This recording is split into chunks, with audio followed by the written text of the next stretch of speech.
I personally feel, in my heart of hearts, that if we can expose the dishonesty, the criminality that existed on 9/11, we can expose that. What will happen is we can change the American psyche. And maybe for once, people will begin to question authority.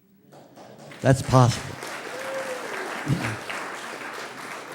Now, how do we get to that one facet of it? And I'll deal with another facet, which is a broader solution to our global problems. And that is real simple. You're not going to get an investigation from the Congress, from the Obama administration. This is not going to happen. And if it did, it would be another cover-up. So that's a red herring. We don't even want to go there. So when you look at the body politic, you say, well, how can we bring something about? Well, we're fortunate enough, as a result of the courageous leadership of politicians and progressives 100 years ago, to have 24 states that have initiative laws where people can make laws. California is one of them.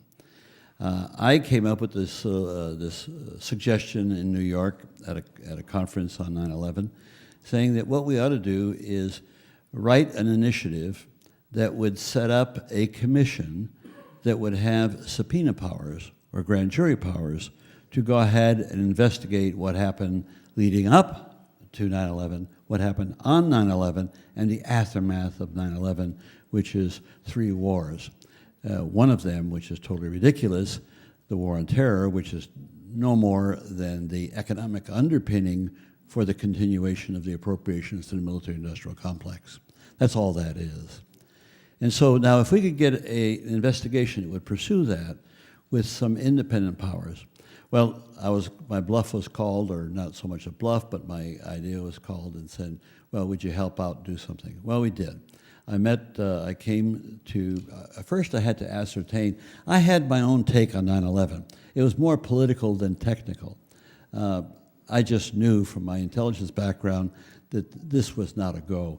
It doesn't take 18 months to set in motion an investigation, and a fraudulent investigation at that, which is admitted to by the investigators.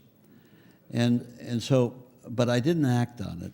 I was busy doing this other area with respect to the national initiative. So after coming up with this idea, I made a tour of California and came to the conclusion that the 9/11 truth movement is much, much larger than I had anticipated. And it's really coming into its own with this, as of what's going to take place of 10 years next September.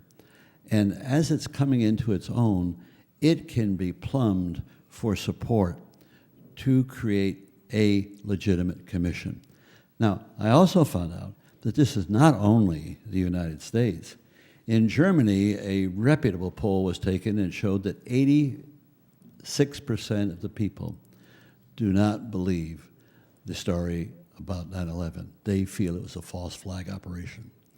Well, they know a little bit more history than most Americans know, because we have a great, great historic tradition of false flag, starting with the Mexican War in 1848, going on to the Spanish-American War, going on to the First World War, going on to the parts of the Second World War, and also in Vietnam with respect to Gulf of Tonkin.